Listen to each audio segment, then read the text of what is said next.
Salve saudara-saudariku yang terkasih. Perkenalkan, nama saya Frido Iswanto. Saya dari kelas PKK 4 semester 6 NIM 22 10 10 61. Di sini saya akan menjelaskan mengenai Arianisme, yaitu tentang ajaran Arianisme yang bertentangan tentang gereja. Ya, saya memenuhi tugas mata kuliah sejarah gereja dunia. Baik, sebelum saya memulai materi ini, saya akan menjelaskan mengenai apa itu Arianisme. Baik, Arianisme adalah doktrin kristologi non-tritarian yang berpendirian bahwa Yesus Kristus adalah Putra Allah yang diperanakan oleh Allah Bapa dan berbeda dari Allah itu sendiri, sehingga lebih rendah daripada Allah. Tokoh pelopor pada Arianisme ini yaitu pada Arius, yaitu seorang presbiter di kota Alexandria di kota Mesir, di mana Arianisme juga yaitu menentang tentang doktrin kristologi yang berpendirian bahwa Yesus Kristus Putra Allah. Nah, di sini dijelaskan bahwa Arianisme ini yaitu sebuah doktrin kristologi yang menentang bahwa Yesus Kristus adalah Putra Allah yang diperanakan oleh Allah dan berbeda dari Allah Bapa, sehingga rendah daripada Allah. Di sini yang dimaksud oleh Arius yaitu menjelaskan bahwa Yesus Kristus juga sebagai pelopor atau menyampaikan tentang firman-firman Allah. Di sini dikatakan bahwa ajaran Arianisme yaitu Arianisme memiliki peran beberapa poin penting, yaitu tentang Yesus Kristus bukan Allah yang sama dengan Allah Bapa, melainkan Arianisme meyakini bahwa Yesus Kristus adalah makhluk ilahi yang dimana diciptakan oleh Allah Bapa itu sendiri sebelum penciptaan dunia. Bukan Allah, Yesus Kristus juga lebih rendah daripada Allah Bapa. Yang dimaksud yaitu oleh Arianisme ini meyakini bahwa Yesus Kristus bukanlah Allah yang sama dengan Allah Bapa, tetapi lebih rendah daripadanya. Roh Kudus bukanlah Allah.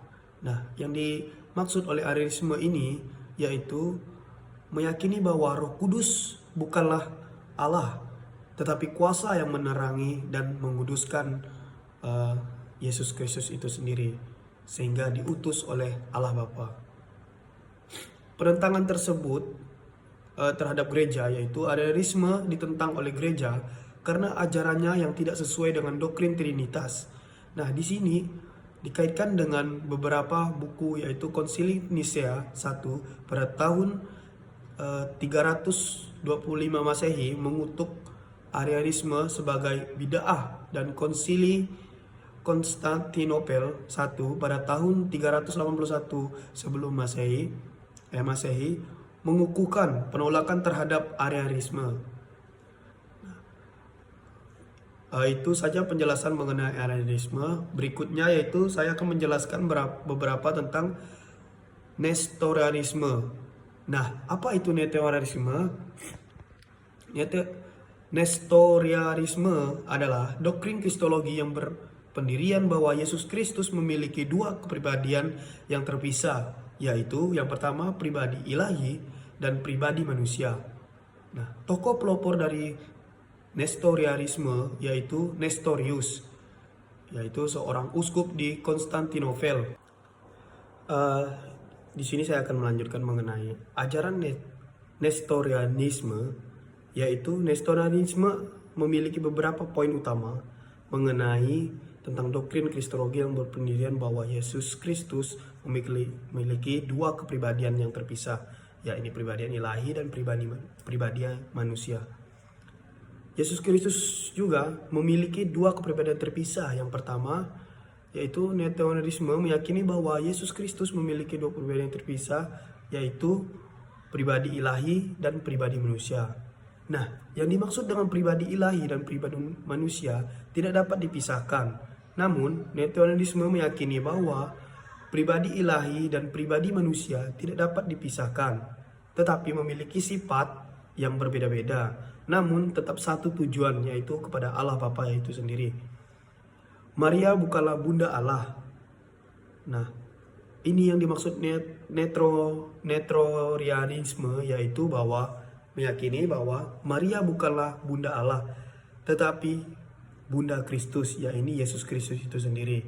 Nah, penentangan terhadap gereja, Nestoranisme ditentang oleh gereja karena ajaran yang tidak sesuai dengan doktrin Kristologi.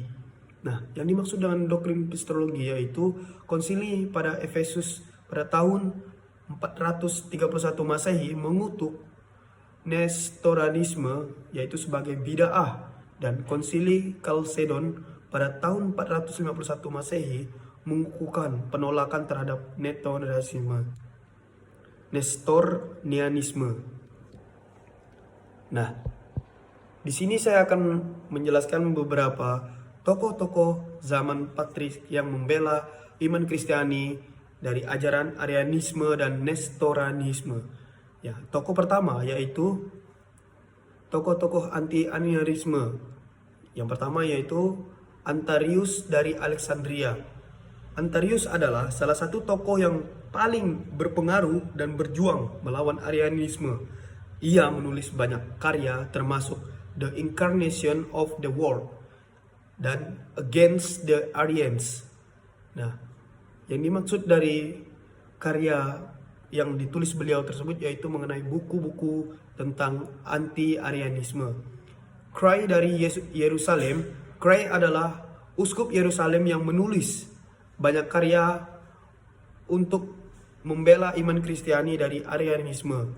Ia menulis Catechetical Lectures yang menjadi sumber penting bagi teologi Kristiani. Nah, untuk tokoh-tokoh anti-Nestorianisme yaitu yang pertama Cyril Alexandria. Cyril juga merupakan tokoh yang berpengaruh dalam perjuangan melawan Nestorianisme. Ia menulis buku yaitu mengenai Against Nestorius dan Scholia on the Intercession untuk membela iman Kristiani dari Nestorianisme. Tokoh berikutnya yaitu Leo Agung. Leo Agung adalah paus yang menulis tentang buku Letter to Flavian, yaitu untuk membela iman Kristiani dari Nestorianisme. Ia juga menulis buku mengenai Toms yang menjadi sumber penting bagi teologi Kristiani.